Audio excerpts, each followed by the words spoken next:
I'm hearing a lot of people talk about the gentleman in the United States who just burned down the toilet paper warehouse where he worked, doing about $500 million worth of damage because he wasn't being paid a livable wage. And at this point, are we even surprised? It's essentially just this meme being put into practice. Historically, this has always been how it worked, especially if you want to think about communities where everyone in the community worked for an enterprise that was based in that community. That made industrial action and negotiating for better pay and working conditions a lot more straightforward. Your boss was someone that you knew, someone you had access to, someone who also lived in your community. Now that we're in a world of international conglomerates and mega corporations, the West especially has transitioned to this mentality. Power is concentrated in corporate headquarters that are in different cities or different offices or different countries. Any misconduct or violation of your rights or unfair treatment is filtered and insulated through HR departments and AI chatbots. You're just told at the end of the day that you should just feel lucky that you even get the opportunity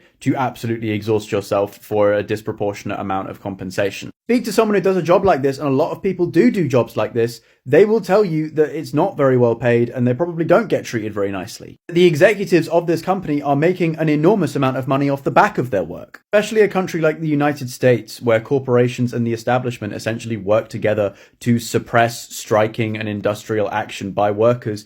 This is basically all anyone has left. This is the only course of action that they're left with when they're at breaking point. I'm sure that a lot of corporations look at stuff like this and do have to quietly talk behind closed doors about what they can do to make their workers at the very least feel more valued so that more people don't emulate this kind of behavior. Be so surprised and potentially even frightened by the number of people who are probably in this situation. They are not treated correctly, they are not respected, they're not paid properly, and they are probably one bad day away from this kind of decision. Legislative protection for workers and for living standards is absolutely essential, or this will just keep happening. My opinion, follow for more.